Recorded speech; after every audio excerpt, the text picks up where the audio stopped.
3 নম্বর অঙ্কে চলে এসেছি। এবার আমরা দেখি 3 নম্বরটা কি বলেছে। আমাদের বলেছে প্রদত্ত তথ্যের যৌগিক গড় 20.6, তবে আমাকে এর মান বের করতে। তাহলে এই অঙ্কে কিন্তু আমাকে যৌগিক গড়টা বের করতে বলেনি, আমাকে যৌগিক গড়টা অলরেডি বলেই দিয়েছে, তাই তো। আমাদের কত যৌগিক গড়? 20.6, তাই তো। তাহলে আমাদের এখানে বের করতে হবে কি, আমাকে দেখো যে চল রাশি দিয়েছে, তার মধ্যে একটা চল রাশির মান বলে দেয়নি, সেটা আমাকে ধরে নিয়েছে একটা চল এ ধরে নিয়েছে, তাই তো। তাহলে ব্যাস আমাকে ওই চল রাশির মানটা বের করতে হবে। কি করতে বলেছে আমাকে এর মান বের করতে বলেছে। তাহলে আমি তিনটে যে পদ্ধতি আছে, প্রত্যক্ষ পদ্ধতি, কল্পিত পদ্ধতি বা ক্রমযৌগিক পদ্ধতি, তিনটের মাধ্যমেই করতে পারি। মাথায় রাখবে, যখন এরকম ধরনের অঙ্ক দেবে সবসময় প্রত্যক্ষ পদ্ধতিতে করবে, কারণ প্রত্যক্ষ পদ্ধতিটা হচ্ছে সব থেকে ইজিয়েস্ট। তাহলে ফার্স্ট আমরা কি করব, X I R F I এর মানটা বের করে নিই। 10 আর 3 যোগ করলে কত, গুণ করলে কত হয়? 30। 15 আর 10 গুণ করলে 150।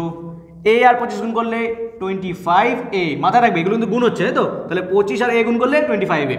25 আর 7 গুণ করলে 5 7 টা 35, হাতে হইল 3, 7 দুগুণে 14, 14 আর 3 175।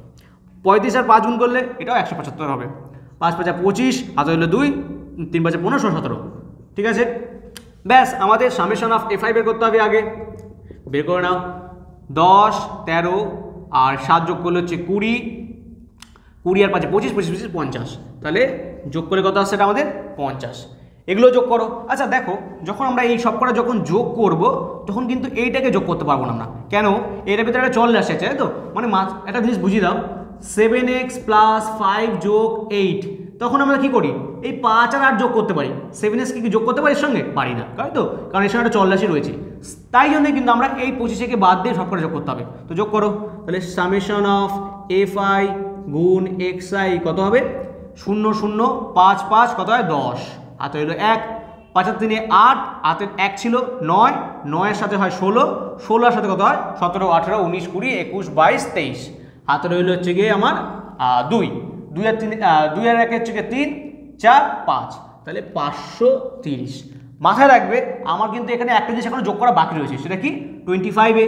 তাহলে আমরা এখানে লিখে দিই 530 যোগ 25 এ।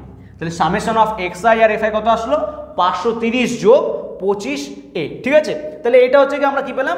সামেশনগুলো সব পেয়ে গেলাম। এবার আমরা পরে অঙ্কটা করি।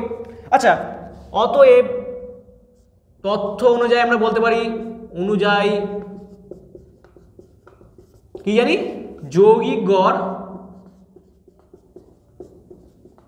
যেটা আমরা এক্স দিয়ে প্রকাশ করি, মাথায় বার থাকে, সেটা কত আমাদের? 20.6, তাই তো, 20.6। তাহলে এবার আমরা এখানে কি বলতে পারি? আমি যে বললাম যে কোনো পদ্ধতি ইউজ করতে পারি, প্রত্যক্ষ, কল্পিত বা ক্রমযৌগিক। এখানে আমরা প্রত্যক্ষ ইউজ করব। তো অতএব প্রত্যক্ষ পদ্ধতিতে যৌগিক গড় কি হয়? X bar summation of F I x I summation of F I, তাই তো। এবার দেখো আমরা তো এটা জানি, বসিয়ে দিই। সামেশন অফ এটা কত হয়? 530 যোগ 25 এ, আর এফ আই কত ছিল? 50। এবার দেখো আমরা কিন্তু এক্স বারের মানে আমরা জানি, সেটা কত? 20.6। তাহলে এটাও বসাতে পারি 20.6 বা। তাহলে এখানে আমরা কি লিখতে পারি?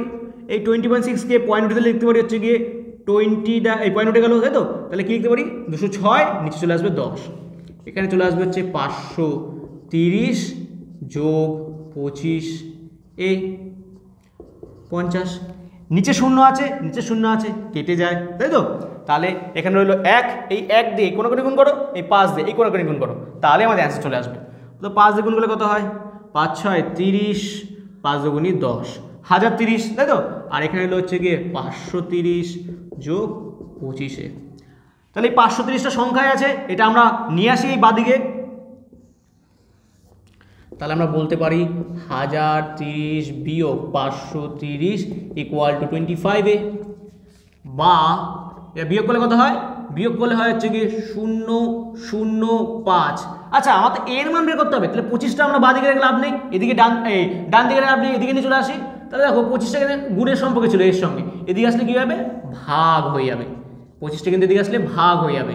তাহলে 25 দিয়ে কাটো, 25 দুগুণী 50, 0 বাঁ দিক ডান দিক, ডান দিক বাঁ দিক করতেই পারি, তাহলে আমি বলতে পারি a সমান সমান কত 20। তাহলে আমাকে তো এর মানই বের করতে বলেছে, তাই তো? আমাকে কি বলেছে?